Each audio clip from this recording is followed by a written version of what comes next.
Big TV భక్తి సమాచారం WhatsApp ఛానల్లో జాయిన్ అవ్వండి. అన్ని విశేషాలు ఎప్పటికప్పుడు తెలుసుకోండి. రాగం ఇష్టం ఉంటే ద్వేషం కూడా ఉంటుందండి. రాగాది దోషులు అనడం, రాగద్వేషాలు అనలేదు. రాగం ఉంటేనే ద్వేషం కూడా ఉంటుంది. ద్వేషం వదులుకోమంటే చాలామందికి ఇష్టంగా ఉంటుంది, రాగం వదులుకోమంటే ఇష్టం ఉండదు. రాగం అంటే సంగీతంలో రాగం కాదమ్మా. నాటార విభూపాల బెళహరి మాయా మాళవ గౌళ అసావేరి సావేరి శుద్ధ సావేరి ధన్యాసి గాంధారి ఆటక హిందూస్థానిక పితోటి నాట గురించి శ్రీరాగసకన అటాణ సారంగి దర్బార్ పంతు వరాళి అలా శ్రీనివాస గద్యంలో రాగాల పేర్లు చెబుతారు. ఈ రాగం కాదు, రాగం అంటే ఇష్టం. ఈ అబ్బాయి అంటే నాకు చాలా ఇష్టం, ఈ అమ్మాయి అంటే నాకు చాలా ఇష్టం, ఇటువంటి సీసా అంటే నాకు ఎంత ఇష్టమో, ఈ దండంతే నాకు ఎంత ఇష్టం, ఇది వదిలిపోతే ద్వేషం కూడా వదిలిపోతుంది. ఏ దండైనా ఒకటే, ఏ సీసా అయినా ఒకటే, నీళ్లు బాగుంటే చాలు. ఈ ఉంగరం అంటే నాకు ఎంత ఇష్టమో అన్నామంటే ఆ ఉంగరమే ఎవడో కొట్టేస్తాడు, మన ప్రాణం పోతుంది. దాని ప్రయోజనం ఒకటి తెలుసుకో. ఇది ఇష్టం అది ఇష్టం అన్నామంటే వెంటనే ఇంకోటి ద్వేషం, ఇష్టం లేదని వస్తాయి. ఇష్టం లేకపోతే కష్టం కూడా లేదు. ఇది జితక్రోధ రాగాది దోషులు. జ్ఞానదీపం వెలుగుతుందా లేదా మనం ఎలా చూసుకోవాలి? ఎప్పటికప్పుడు కోపం వస్తుందా అంటే మనం అజ్ఞానంలో ఉన్నాం. ఇష్టాలు పెరుగుతున్నాయా? అజ్ఞానంలో ఉన్నాం. యతాత్ముల్ యతీంద్రుల్ అలా యత క్రోధాన్ని ఇష్టాన్ని జయిస్తే కొంతకాలానికి యత ఆత్ముల్, ఆత్మ అంటే మనస్సు నియంత్రించుకోగలుగుతాం. మనస్సు ఒక్కదాన్ని నిగ్రహంలో పెట్టుకోగలిగితే జీవితం అంతా హాయిగా ఉంటాం. మన మనస్సులోంచి రాకపోతే ఆలోచన వేరే ఎక్కడి నుంచి రాదు కదండి. ఎలా ఉండాలంటే అలా ఉండొచ్చండి మనం ఖచ్చితంగా. ఆ మనస్సును నిగ్రహం పెట్టుకోలేకే మనం పరుల కొంపలు ముంచుతూ ఉంటాం, మన కొంప మొడ ముంచుకుంటూ ఉంటాం. ఏదో మాట ఏదో రకంగా ఏదో తగాద. అందుకని యతాత్ములు యతీంద్రుల్ భగవత్పాద పంకేనుఖ ధ్యాన డిండీరధారానుభూతి. శివపాద ధ్యానం భగవత్పాద ధ్యానం ఎలా చేయాలంటే డిండీరధారలాగా ఉండాలి. డిండీరం అంటే నురుగు. నీటి మీద నురుగు ఎప్పుడు ఏర్పడుతుందండి? సముద్ర తీరాల దగ్గరలో ఉంటాయి కదా, వెళ్ళినప్పుడు చూడండి, నీరు బాగా ఇలా ఎత్తు నుంచి పైకి లేచి కింద పడినప్పుడు నురుగు ఏర్పడుతుంది. ఒక చోట ఇలా గుమిగూడినప్పుడు చేరినప్పుడు నీరుగు ఏర్పడుతుంది. అలాగే ఆ డిండీరధార నమశివాయ నమశివాయ నమశివాయ నమశివాయ అని ఓదానికోటి జోడించినట్టుగా నామం నీటి మీద నొరగలాగా పేరుకోవాలి. అలాగా అటువంటి ధ్యానం చేయాలి ఖచ్చితంగా. భగవత్పాద పంకేనుఖ ధ్యాన డిండీరధారానుభూతం సదా తృప్తులై నిత్యులైరి. ఎవరు? అవ్యయ నాశములైనవాడా, భవ్య సేవ్య పుణ్యాత్ములై సైతం నిన్ను సేవిస్తూ ఉంటారు. భవ ఈ సృష్టికి మొత్తం మూల కారణమైనవాడు, భర్గ భర్గుడైనవాడు, భట్టారక పండితులు సైతం నిన్ను పూజిస్తూ ఉంటారు. భవ భర్గ భట్టారక ఎటువంటి వాళ్ళు పూజిస్తారయ్యా? భార్గవ అగస్త్య కుత్సాది నానా మునిస్తోత్ర దత్తావధాన. భార్గవుడంటే పరశురాముడు, అగస్త్యుడు, వీళ్ళందరూ శివభక్తుల్లో దేవీ ఉపాసకుల్లో చాలా గొప్పవాడు.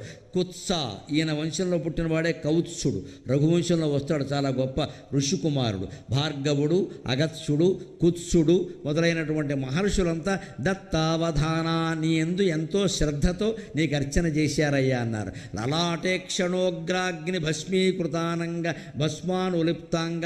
లలాట ఈక్షణ నృతుడి నుంచి వెలువడిన చూపు, ఉగ్ర అగ్ని దాంట్లోంచి ఉగ్రాగ్ని వెలువడింది. మన్మధుడిని దహనం చేశాడు. మన్మధుడు అంటే మనిషి కాదు, దేవత కూడా కాదు, మనస్సులో పుట్టే కామవాంఛ. కామవాంఛకి రూపం ఉందా మీరు గమనించండి. కోరిక పుట్టిందండి మనస్సులో, కోరికకి రూపం ఉందా? ఓ సోఫా కొనాలి అనే కోరిక పుట్టింది, కోరిక రూపం లేదండి, సోఫాకి రూపం ఉంది.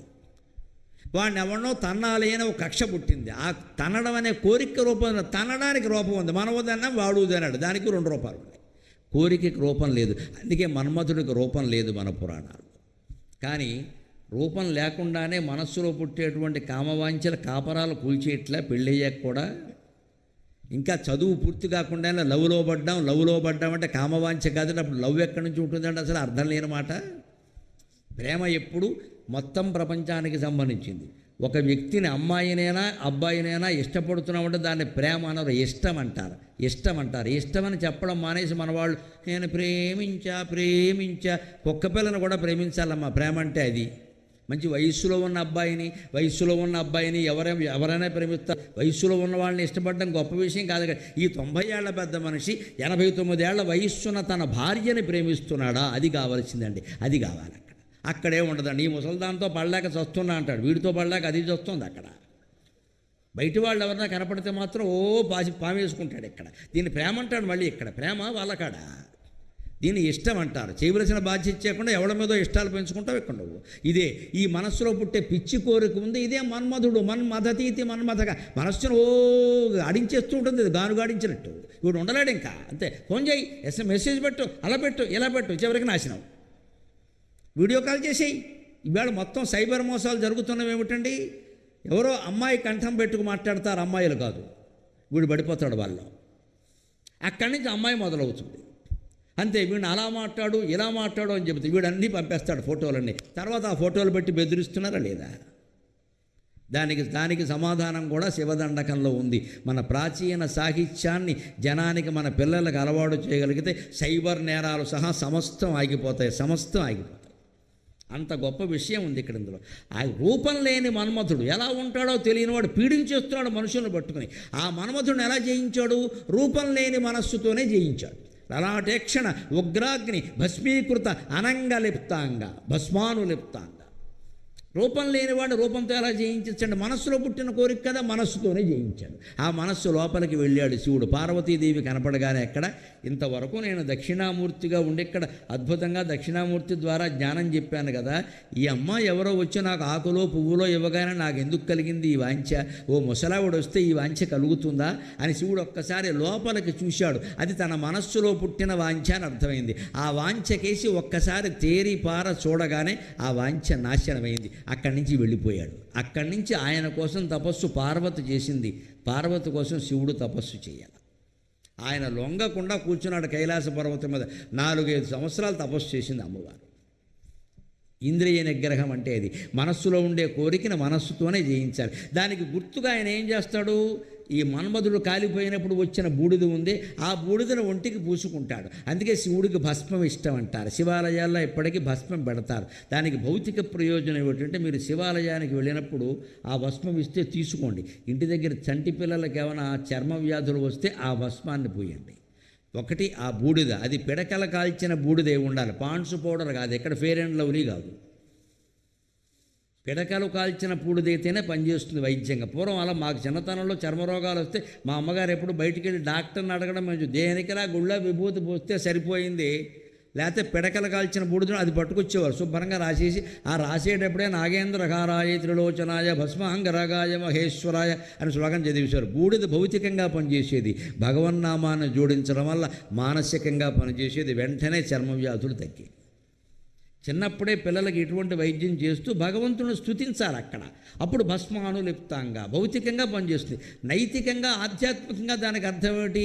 కోరికని కాల్చి భస్మం చేసి నీ ఒంటికి పూసుకుంటే తప్ప ఆ కోరిక పోదురా నాయన. కోరికే దుఃఖానికి మూలం, కోరికే దుఃఖానికి మూలం. అందుకే నేను అందుకే ఇప్పటికీ మహాకాళేశ్వరం ఉంది ఉజ్జయిని క్షేత్రం. అక్కడ శివుడికి అభిషేకం చేస్తారు, నీళ్లతో చేయరు. ఆ ఒక్క క్షేత్రంలోనే, మనం చేయకూడదు గుళ్ళల్లో, అక్కడ జరుగుతుందంటే ఆ క్షేత్రం ప్రత్యేకత. అక్కడ ఏం చేస్తారు తెలుసా? ఆ ఉజ్జయినిలో మహాకాళేశ్వర క్షేత్రానికి ఎదురుగా దగ్గరలో శ్మశానం ఉంటుంది. ఎప్పుడు శవాలు ఏవో కాలుతూ ఉంటాయి. ఆ రోజు ఉదయం కొత్తగా కాలిన శవం బూడిద పట్టుకొచ్చి గుళ్ళో శివుడికి అభిషేకం చేస్తారండి. చాలా విచిత్రంగా ఉంటుంది ఈ వ్యవహారం. పూజారులు స్వయంగా ఏదో తిరుపతి గుళ్ళోకి మంగళ జలాలు కలశాలతో మోసుకెళ్ళినట్టే భస్మం పట్టుకొస్తారు. మన ఆరాధన విధానంలో ప్రత్యేకత. దాన్ని శివుడు ఇష్టపడతాడు. ఎందుకు ఇష్టపడతాడు అంటే, ఎవరైనా బూడిదైపోవలసిందే, ఎంత సంపదైనా బూడిదైపోవలసిందే, ఏ సంయోగాలైనా సంబంధాలైనా బూడిదైపోవలసిందే. మానవ జీవితంలో అంతిమంగా మిగిలేది భస్మం ఒక్కటే అని మనకు తెలియజేయడానికి భస్మాభిషేకం చేస్తుంది. ఈ ఒక్క విషయం తెలుసుకుంటే ఇంత అక్రమంగా ఆస్తులు సంపాదిస్తామా? రాజకీయ పదవుల కోసం ఎదుటివాళ్ళ ప్రాణాలు తీసే పని చేస్తామా? అనవసరంగా అపనందలు వేస్తామా? ఈ ఒక్క విషయం తెలుసుకుంటాం. ఇప్పుడు తెలుసుకుంటాం, చప్పట్లు బాగా కొట్టేస్తాం. ఇంటికి వెళ్ళిన తర్వాత ఏమంటాం?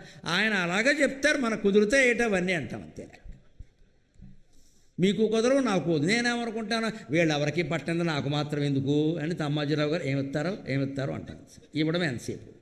ఈ చెప్పిందంతా ఇవ్వడానక? నిజంగా నేను చెబుతున్నాను కాబట్టి కాదమ్మా. ఏ ప్రవచనకర్త చెప్పే ఏ మాటలకైనా మీరు కోట్లు ఇచ్చినా సరిపోవమ్మా, కోట్లు ఇచ్చినా సరిపోవు. ఆ కోట్లతో మాకేం పని లేదు ఇక్కడ. మాకు సంతృప్తినిచ్చే విషయాలకు మాలాంటి వాళ్ళని కోరుకునే సన్మానం ఏమిటంటే, మనిషి ఎదురున్నప్పుడు మాకు పాదాల మీద పడడం, సెల్ఫీలు దిగడం, ఫోటోలు కాదు. అయ్యా మీ మాట నేను ఇది విన్నాను, నాకు ఉపయోగపడింది, అది మాకు అఖండమైన సన్మానం. నేను కోరుకునే సన్మానం అయితే ఇది. చేతిలో ఏమీ పెట్టద్దు. మీరు ఏం పెట్టినా మాకు బరువే, ఎక్కడ పెట్టుకోవాలో తెలియదు. అది ఏ వస్తువులు కానీ, డబ్బులు కానీ, పంచెలు కానీ, ఇది ఏది సన్మానం కాదు. నిజమైన సన్మానం ఏమిటి అంటే, మీ మాట ఫలానా వీడియోలో ఫలానా మాట విన్నానండి, మా అబ్బాయి బాగున్నాడు, మా అమ్మాయి బాగుంది, నేను బాగున్నాను, నా జీవితంలో ఎన్నో గొప్ప మార్పులు వచ్చాయి, ఈ ఒక్క మాట మాకు 1000 ఏనుగుల బలం, 1000 ఏనుగుల బలం మాకు. ఆ మాట మాకు సన్మానం. అందరూ దండాలు పెడతారు, కానుకలు ఇస్తారు, ఇవన్నీ మాకు బరువు. ఇక్కడ ఎలా పట్టుకెళ్లాలో తెలియదు. వాళ్ళు ఇంటికి పట్టుకెళ్ళాక భార్యాభర్త కూర్చొని కోలాటం ఆడుకోవాలి అక్కడ. ఇవన్నీ మధ్యలో పెట్టుకుని నీకు ఇది నాకు ఇది, ఇదో దరిద్రం. ఇక్కడ ఎందుకు వచ్చింది ఇవన్నీ? ఎవరికో పంచిపెట్టుకోవడం. మేము కోరుకునేవి అది కాదండి. దీనివల్ల మాకు మేలు జరిగింది, లేకపోతే ఇంతమంది రారు కదండి. నేనేమన్నా పిలిచానా మిమ్మల్ని అందరినీ బొట్టు పెట్టి? నేను ఎందుకు కూర్చుంటారమ్మా? 9 అయిపోతున్నా సరే, మీకు ఉపయోగపడబట్టే కదా, మీరు వింటున్నారు కాబట్టే కదా. వీళ్ళు ఏం చెబుతారో అని కొత్తదనం కోసం వచ్చారు కదా, లేకపోతే క్యాసెట్లో వినొచ్చు కదా. నేనెందుకు రావడం? అక్కడ వింటుంటేనే అంత బాగుంది, ఆయన ప్రత్యక్షంగా కనిపిస్తారు అని కదా వచ్చారమ్మా. మా దర్శనాన్ని ఎంత పుణ్యంగా భావిస్తున్నారు అంటే, మేము అందించే జ్ఞానం ఎంత పుణ్యమో దయచేసి ఆలోచించండి. For more videos like this, subscribe Big TV channel.